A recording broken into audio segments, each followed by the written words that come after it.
क्या आपने कभी सोचा है कि पूरी की पूरी सभ्यताएं अचानक कैसे गायब हो जाती हैं? ऐसे नगर जहां कभी हजारों लोग रहते थे, जहां व्यापार, कला और संस्कृति फल फूल रही थी, अचानक उजड़ गए और इतिहास के पन्नों में सिर्फ रहस्य बनकर रह गए।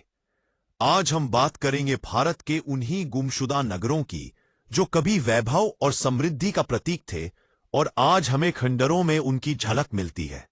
भारत की धरती पर अनेकों महान सभ्यताएं जन्मी और फली फूली। इनमें से कुछ शहर इतने उन्नत थे कि आज की आधुनिक योजना भी उनके सामने छोटी लगती है।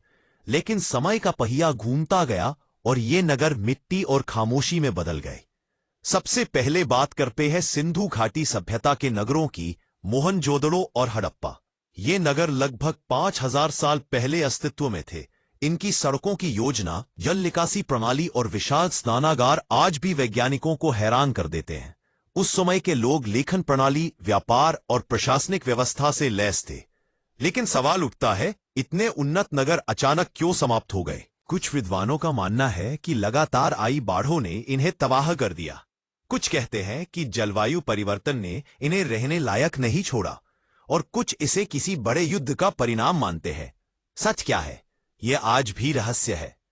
इसके बाद आता है द्वारका, भगवान कृष्ण की नगरी।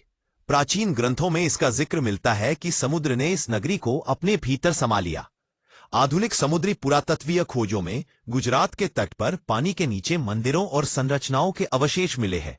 वैज्ञानिक अब भी इसकी परतें खोलने में लगे हैं। क्या यह वही द्वारका है जिसका वर्णन महाभारत में किया गया है, या यह सिर्फ मिथक और इतिहास का मेल है? फिर आते हैं विजयनगर साम्राज्य की राजधानी हम्पी। कभी इसे दुनिया का सबसे धनी और शानदार नगर कहा जाता था। पुर्तगाली यात्री डोमिंगोस पाइस ने हम्पी को रोम और बीजिंग से भी भव्य बताया था। विशाल मंदिर, बाजार, रत्नों की दुकानें और समृद्ध कला, सब इस नगर की पहचान थे। लेकिन 1565 की तालिकोटा की लड़ाई के बाद जब मुस्लिम सल्तनतों ने हमला किया तो यह नगर लूटा गया और जलकर राख हो गया। आज इसके खंडहर यूनेस्को वर्ल्ड हेरिटेज साइट हैं, लेकिन खंडहरों के बीच खड़े होकर भी आप उस सुनहरी नगरी की गूंज महसूस कर सकते हैं। इसी तरह लोथल, जो प्राचीन काल का एक बड़ा व्यापारिक केंद्र था, अपने डॉकयार्ड, मोती के आभूषणों और अंतर्राष्ट्रीय व्यापार के लिए मशहूर था। यहां से मिस्र और मेसोपोटामिया तक व्यापार होता था। लेकिन समय ने इस नगर को भी मिट्टी में मिला दिया। इतिहासकारों का मानना है कि भारत में और भी कई ऐसे नगर अब भी जमीन के नीचे दफन हैं। हर नई खुदाई के साथ हमें एक नया रहस्य मिलता है।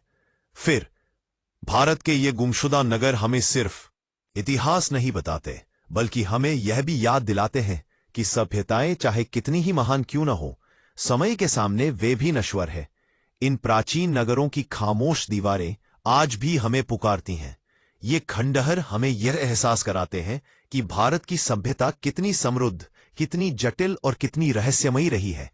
और शायद इन रहस्यों में अभी भी बहुत कुछ छिपा हुआ है, जो भविष्य की खुदाइयों में सामने आएगा।